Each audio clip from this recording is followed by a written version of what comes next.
imagine you own 4 Olympic swimming pools full of gold, but let's just imagine for a minute that you own a 3 by 3 foot brick of gold. Now that would be worth about $1.7 billion, and it would weigh 16 tons.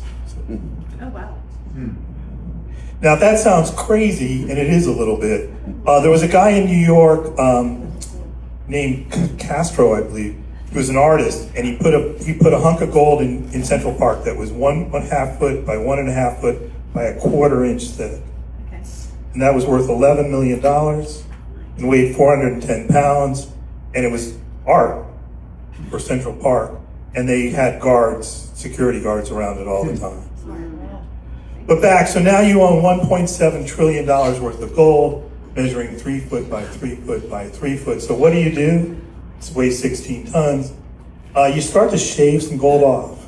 And you need to buy a pretty heavy duty forklift and a pretty heavy duty dump truck to move your gold around. And you need to hire some security and probably either buy or build or rent someplace to keep your gold, because it's expensive, right?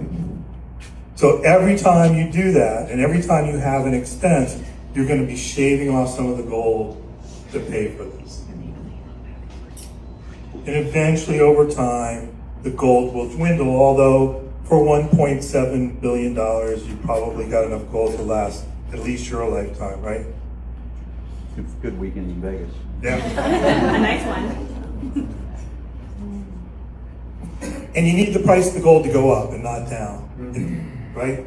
Yeah. So in order for it to make a profit, if we went out and bought this $1.7 billion cube of gold, we need to go up in value to make a profit.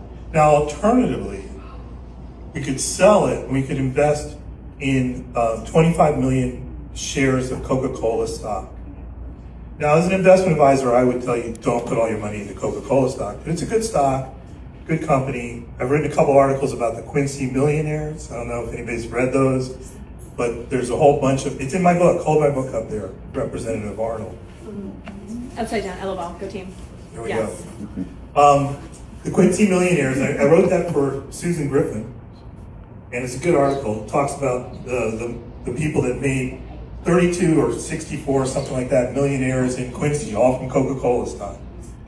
And we went to I Fort. met the daughter of the banker who advised that, Pat Monroe. and she's a financial advisor. Guess what? We went to Florida State to see my son here, and he's a great runner, cross country and track. Went to see his older sister, and on the way home, I drove through Quincy, and Pat Monroe's house is right there by the center of the square. And my wife kept asking me where we were going on this boondoggle. And when we drove by, she goes, "We're going to see Pat Monroe's house." And I wish I could do the inflection of her voice. She's not here to do it for you. "We're going to Pat Monroe's house." She was not happy. I go, "Yeah, but that's where we're going." Okay, so we could buy 25 million shares of Coca-Cola stock. That would pay us $52 million a year. Wow. And that's my pitch for kind of stock investing. I wouldn't put it all into Coke. If you come to me with $1.7 billion, I'm sure a couple of you have that kind of money. We'd spread it around more. If the idea of owning 25 million shares of Coca-Cola sounds absurd, I will point out that Warren Buffett owns 400 million shares.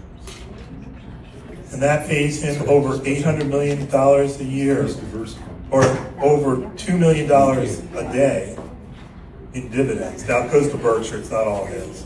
And Buffett talks about the brick of gold. What do you do with this 3 by 3 brick of gold? And Buffett says, well, you polish it. And you polish it every day because you love it. You love this brick of gold, right? And you got it in your foyer. We'll talk about a conversation piece, right? And so you polish it and you love it, but it doesn't love you back, which is a Buffettism. Alternatively, you could buy a work of art like Yo Picasso. I'd like this story too, and this will be the end. In 1981, Yo Picasso, which is a self-portrait that Picasso did in 1901, sold for $5 million. 8 years later, it sold for $46 million. And it has not sold since, but an original Leonardo da Vinci recently sold for $450 million to the Crown Prince of Saudi Arabia. So the estimates are somewhere between $200 and $300 million. And what's interesting, if you invested in that, and rare art does go up in value, what would you do with it? Oh, you'd lock it? Well, you'd get a really nice copy to put on the wall over the mantelpiece to show your friends. Because again, that's a great conversation piece. You got a Picasso, right? And then you'd lock it in a vault, because who wants $200 million, $300 million someplace where it could burn or be stolen? Lock it in a vault that was climate protected, and maybe every once in a while you'd go look at it. But you definitely look at the copy. Probably same thing with the 3x3 hunk of gold. You'd probably just keep it hollow on the inside, right? Who would know? Put a rope around it. In any event, my name's Scott Grant. I know most of you. If any of you are new, hello. I run a company called Standfast Investment Management. I've been investing people's money for decades, more decades than I like to admit to.